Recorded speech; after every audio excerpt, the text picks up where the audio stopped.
de la cuisine, on se retrouve aujourd'hui pour une nouvelle recette en vidéo et on va réaliser un pesto, mais pas n'importe quel pesto, un pesto amande roquette, car on sait que toutes les variantes sont possibles. Je vous avais demandé si ma recette vous plairait, vous m'avez dit oui à une grande majorité, donc c'est parti.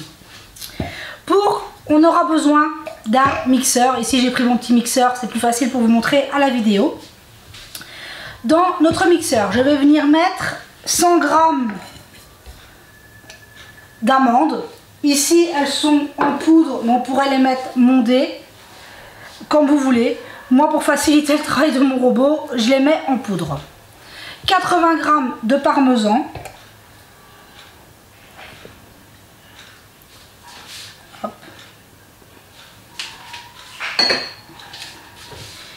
J'ai sel, poivre et l'équivalent d'une gousse d'ail, mais ici moi c'est de l'ail en semoule. J'ai 10 centilitres d'huile d'olive et 2 poignées de roquette. On va commencer par mixer un petit peu nos poudres. Puis petit à petit, vu que c'est mon petit mixeur, j'ajouterai petit à petit. Donc on mixe.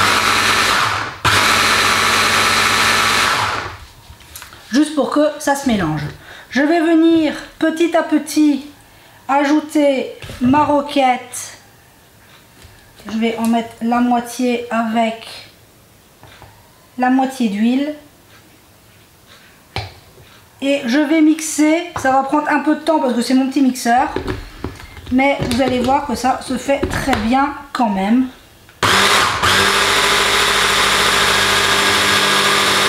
Bon, je vais mixer. On se retrouve tout de suite après parce que sinon ça va être infernal à la vidéo.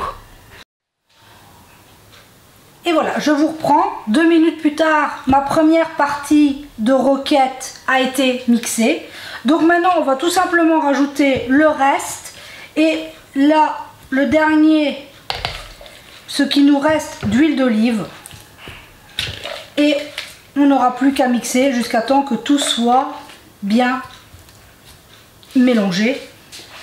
Si honnêtement vous prenez votre grand mixeur, vous mettez tout, vous mixez, ça va très vite.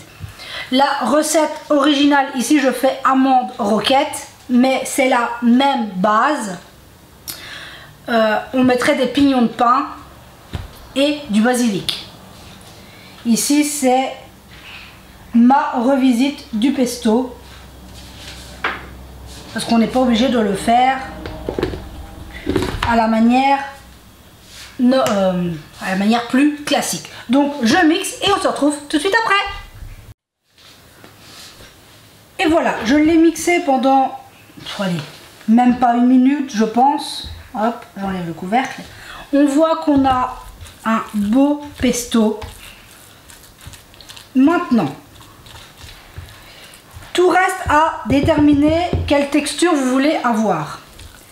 Moi ici je le trouve un petit peu épais, donc je vais ajouter un tout petit peu d'huile d'olive.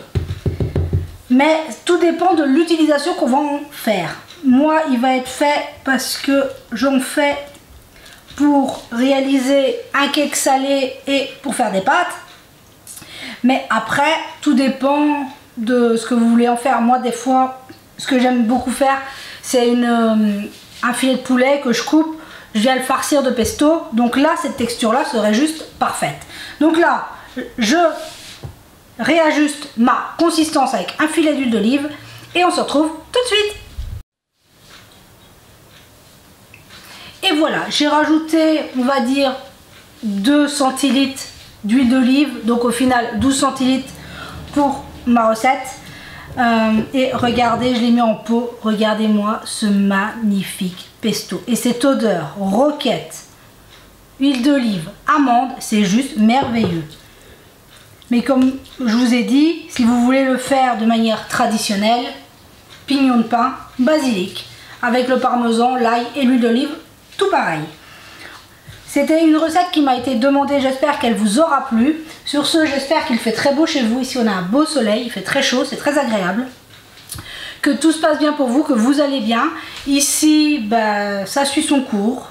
Ça va de mieux en mieux, je suis moins fatiguée. C'est encore là, mais ça va mieux.